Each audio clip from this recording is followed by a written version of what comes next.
Ngayong araw mga kabayan ay pupunta kami ng ospital para sa medical namin every year. At may kasama kaming Koreano. Lagi kami may kasamang Koreano kapag magpapamedical.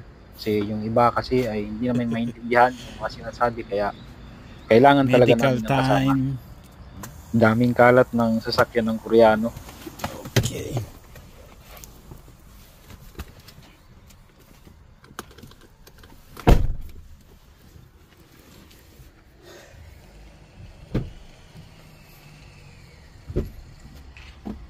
Itong Koreano na to ay mabait naman ito, at kapag may basic sa labas, may get together sa labas, siya yung laging kasama namin.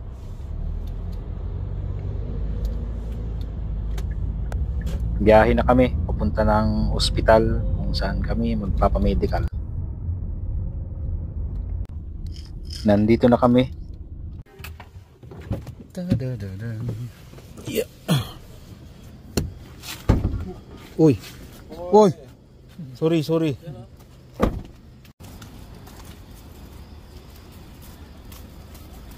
신작차 스크래치 났어? 응? 스크래치 났어? 문. 뭘? 없어. 괜찮아.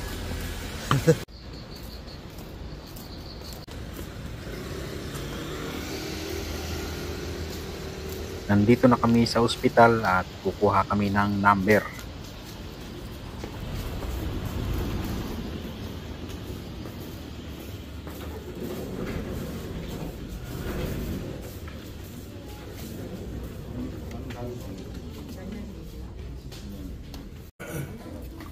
Ganito dito mga kabayan, kunti ang tao kaya mabilis yung proseso ng medical. 이거? 아니요. 93. 1993. 92. 이거? 3. 이거? 응. 맞아? 응. 32? 9389. 79년생이야? 내시경이야? 돈 추가로 나가야 돼요. 수면하면은 25,000원이고 일반하면은 10% 아, 그러면 안 할 거예요. 기본만 하시면 예. 예. 이거 적어요. 아,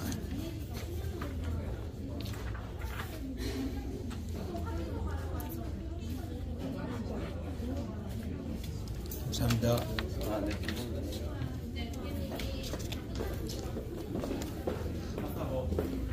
Marami tong akin Ito na yung form para pilapan mga kabayan sa medical. Lahat yan ay naka-Korean, kaya ginagamitan namin ng Google Translate dahil may wifi naman dito sa loob ng ospital.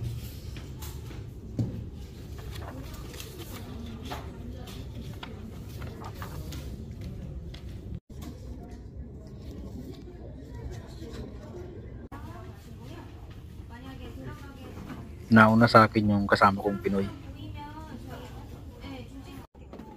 Tapos na akong mag-fill up, kaya bababa na ako para sa kuhanan ng dugo, ihi, blood pressure, eye test at hearing test, saka x-ray. Hindi ko na nakuhanan ng video yung mga ibang ginawa sa amin kasi nahiya din ako. Baka kasi magalit sila pag nakita nila na nag-video ako. Nandito na ako sa x-ray area at nakikita nyo wala ng tao. Hinihintay ko lang na tawagin ako para sa x-ray.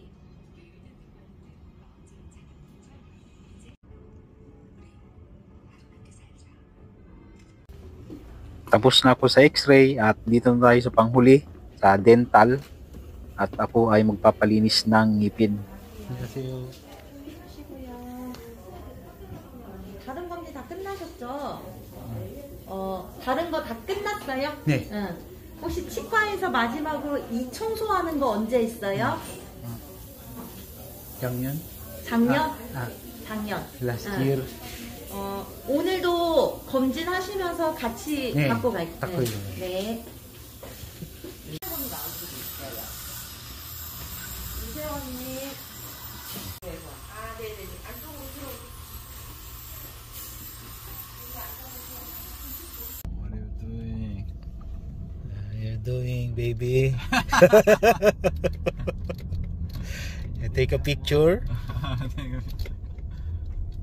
Tapos na kami sa medical mga kabayan at pauwi na kami.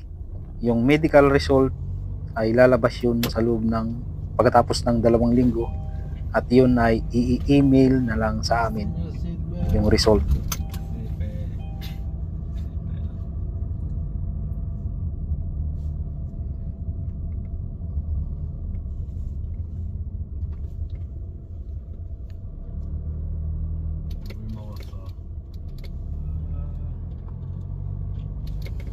어디로 가야 되냐?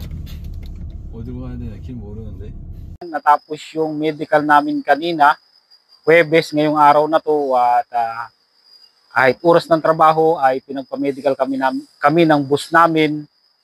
Umalis kami dito sa company ay 8:30 at malapit lang naman dito yung mga kabayan yung ospital na pinapamedikalan namin. Every year ay may medical kami dito. Hindi nawawala yun talaga mga kabayan. At umalis kami dito ay 8:30. Natapos kami sa medical ay 11:00 na ng umaga. At pagdating namin dito sa company, nagpahinga pa kami ng 1 oras. Tapos pagkakain namin ng tanghalian, saka kami bumalik sa trabaho. At yun ay bayad mga kabayan. At yung medical dito sa South Korea, pag nandito na kayo sa company, ay hindi yata pare-pareho kasi meron akong ibang kakilala dito na hindi sila every year nagpapamedical. At ang medical namin dito sa company ay libre lang mga kabayan. At ano nga ba yung kinukuha sa amin dito sa medical? Una, ang ginagawa ay kukuhanin yung timbang saka yung height ninyo, height, weight. Pangalawa ay dun sa eye test, tatakpan yung kabilang mata, pagkabasa, tapos ito namang kabilang mata. Pagkatapos ng eye test, ang susunod ay sa hearing test naman, mayroong ilalagay dito sa inyo, tapos papatunugin nila, taas, kaliwang kamay, taas. Pagkatapos sa hearing test ay kukuhanan na kayo ng dugo. Pagkatapos kuhanan ng dugo ay merong kaprasong papel na manipis na ganyang kahaba. Tapos yun ay papatakan lang ng ihi. Papatakan lang yun. Tapos babalik ka dun sa ipapakita mo. Tapos titingnan niya. Tapos ipapatapon na sa basura. Pagkatapos nun ay sa x-ray na. Yun, x-ray na ang kasunod. Pagkatapos sa x-ray ay sa dental na. Pag sa dental, titingnan yung ngipin ninyo kung may sira. Tapos tatanungin kayo kung gusto niyo magpapasta, kung gusto niyo tatanungin kayo kung may nasakit na ngipin, kung gusto niyo magpabunot.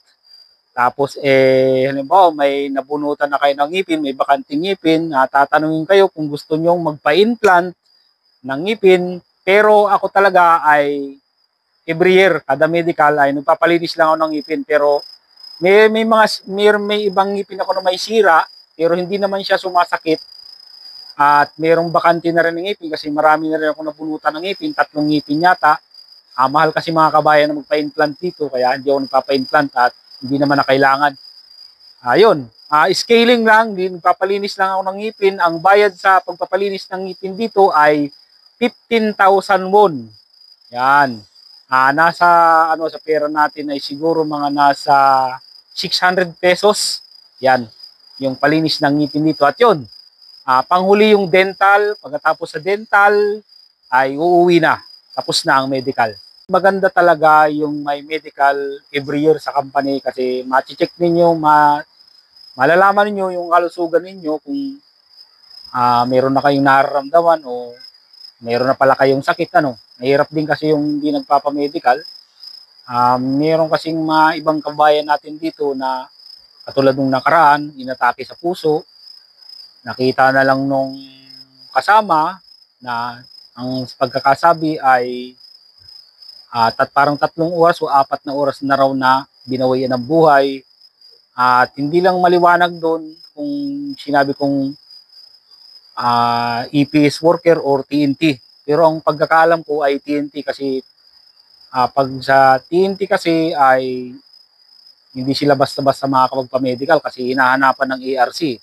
Ibig sabihin, pag wala kang naipakita na ARC, ibig sabihin illegal ka, TNT ka. Kaya natatakot yung ibang mga TNT na magpa-medical. Pero meron namang ano, may mga nababasa ko dito na TNT na may mga nagsasabi na pwede naman daw kumuha ng sariling health insurance. Ewan ko, hindi ko lang alam kung paano proseso nun.